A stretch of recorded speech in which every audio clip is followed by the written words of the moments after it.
আলাইকুম ওয়াসসালামু আলা মানিত্তাবাল হুদা। যে সৎপথ অনুসরণ করে তার প্রতি শান্তি হোক। বিসমিল্লাহির রহমানির রহিম। শুরু করছি আল্লাহর নামে, যিনি পরম করুণাময়, অতি দয়ালু। যারা নিজেকে মুসলমান দাবি করে রীতিমতন 5 ওয়াক্ত নামাজ পড়ছেন, যারা এখনও সূরা ফাতিহার মাধুর্য বুঝতে পারেননি, অথচ সারা জীবন আল্লাহর সামনে দাঁড়িয়ে বলছেন ইয়াকা না'বুদু ওয়া ইয়াকা নাস্তাইন, আমরা আপনার ইবাদত করছি এবং আপনার কাছেই সাহায্য প্রার্থনা করছি। আবারও বলছেন ইহদিনাস সিরাতাল মুস্তাকিম, আমাকে সরল পথে পরিচালিত করো এবং আমাদেরকে সরল পথ দেখাও। এই যে সবসময় এই কথাটা আল্লাহর সামনে দাঁড়িয়ে আপনি বলছেন, আপনি কি আসলেই সরল পথ চাচ্ছেন? আবার আল্লাহ কি বলছেন, আমরা আপনার ইবাদত করছি এবং আপনার কাছে সাহায্য প্রার্থনা করছি। তাহলে আল্লাহর ইবাদতকে মিথ্যা কথা বলা, ধোঁকা দেওয়া, অন্যের ক্ষতি করা, আমানত খেয়ানত করা এবং সমাজে যে অনৈতিক কাজ রয়েছে যা ইসলাম বলেনি, সে কাজগুলো করা কি আল্লাহর ইবাদত? প্রত্যেকটা মানুষ কোরআন বুঝে ইবাদত করলে নিশ্চয়ই তার ইবাদত কবুল হবে। যারা এখনও বোকার মতো নামাজ পড়ছেন, তাদের জন্য আমার এই মেসেজ। আল্লাহ বলছেন ফাওয়াইলুল লিল মুসাল্লিন, দুর্ভোগ এই মুসল্লিদের। আল্লাহ বলছেন ইল্লাল মুসাল্লিন, দুর্ভোগ এই মুসল্লিদের।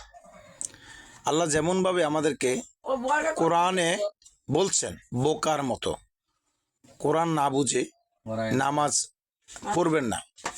আপনি বোকার মতন যদি ইবাদত করেন, এটা আপনার সময় নষ্ট হবে এবং আপনি ধরে নিতে পারেন পরকাল নিশ্চিত আপনি জাহান্নাম। কোরআনে এমনভাবে তাফসির পাওয়া যায়, ব্যাখ্যা পাওয়া যায়। আল্লাহ নাকি বলছেন যারা আমার সামনে অপরাধ হয়ে আসবে ইয়াউমাল কিয়ামাত, কিয়ামতের সময় আল্লাহর সামনে তো আমরা সবাই উপস্থিত, এটা তো মেনে নিতে হবে। এটা তো অবশ্যই আমরা সবাই আল্লাহর সামনে। যারা আল্লাহর কাছে অপরাধী হয়ে আসবে তারা নিশ্চিত জাহান্নামে যাবে। তাহলে আপনি বুঝে নেন তো আপনি আল্লাহর সামনে কি করছেন। আপনি যদি আল্লাহর সামনে অপরাধ করে থাকেন, তাহলে আপনার এই নামাজ, রোজা, হজ, যাকাত এগুলো কি কবুল হচ্ছে? হবে না। আল্লাহ এমনভাবে আমাদেরকে বলছেন যে আমি শুধু তোমাদেরকে দেখি না, তোমাদের অন্তর সম্পর্ক পরিপূর্ণ খবর রাখি। সূরা মায়দার 7 থেকে 10 নম্বর আয়াতগুলো ভালোভাবে পড়ে দেখবেন আল্লাহ কি বলছেন। আল্লাহ বলছেন ওয়াত্তাকুল্লাহা ইন্নাল্লাহা আলিমুম বিজাতিস সুদূর, আর আল্লাহকে ভয় করো, নিশ্চয়ই আল্লাহ তোমাদের অন্তর বিষয় সম্পর্কে পরিপূর্ণ জানেন। পরের আয়াত আবার বলছেন ওয়াত্তাকুল্লাহা ইন্নাল্লাহা খাবীরুম বিমা তাহামালুন, আর আল্লাহকে ভয় করো, নিশ্চয়ই তোমরা যা কিছু করো আল্লাহ সব কিছু জানেন। তারপরেও কি আপনি না বুঝে ইবাদত করবেন?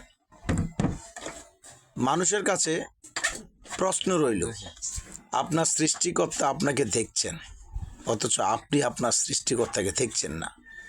এ কেমনভাবে আপনি ইবাদত করবেন? শুধু বিশ্বাস করার নাম ঈমান নয়। আপনি আল্লাহ আছে, রসুল আমাদেরকে বলছেন, নবী আছে, আল্লাহর সমস্ত পয়গম্বর আছে, ফেরেশতাগণ দেখেন না, সব কিছু আপনি বিশ্বাস করছেন।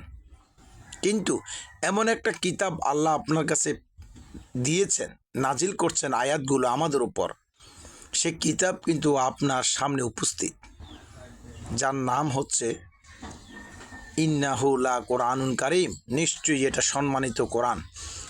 এই কোরআন সেই কোরআন যার মধ্যে আপনার ইহকাল ও পরকালের সমস্ত দিক নির্দেশন পাওয়া যায়, যার নাম দিয়েছে আয়াত। আয়াত শব্দের অর্থ হচ্ছে নির্দেশন, আল্লাহর নির্দেশন। যদি মন দিয়ে আল্লাহর কথা বুঝতে চান, তাহলে ইমানের সাথে কোরআনের ব্যাখ্যা, অর্থসহ এবং কোরআনকে বুঝে পড়ুন, তাহলে আপনার ইবাদত কবুল হবে। শুধু মেসেজ এটাই, আল্লাহর আযাব অত্যন্ত ভয়ানক। অবশ্যই প্রত্যেকটা মানুষ নিজ ইবাদত বুঝে ইবাদত করবে।